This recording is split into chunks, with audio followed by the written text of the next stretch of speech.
Muş'un Tekyol köyünde yaşayan besici Süleyman Durbak, soğuk kış günlerinde yeni doğmuş kuzularını evine alıyor. Anaları ağılda uyurken kuzularsa soba başında biberonla beslenip keyif yapıyor. Tabii ki tüm bu önlemler kuzuların hayatta kalabilmesi için.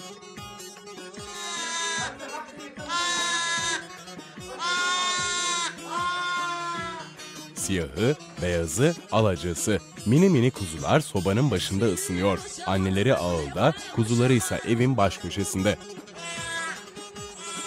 İkisi ikiz miydi bunlar? He, bunlar ikisi. Dün gece mi doğdu bunlar? He, dün gece doğdum. Evde dün gece biri evde.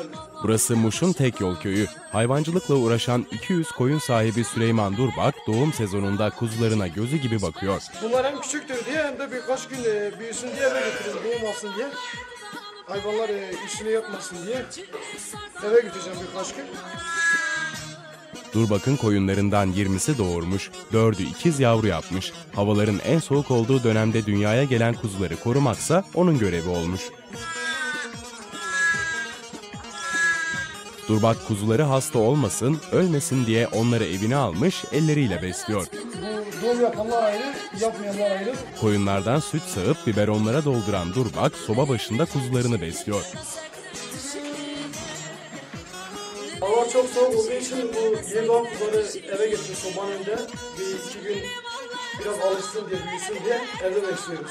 Anneleri yavrularını unutmasın diye arada kuzuları alıp ağıla da götürüyor.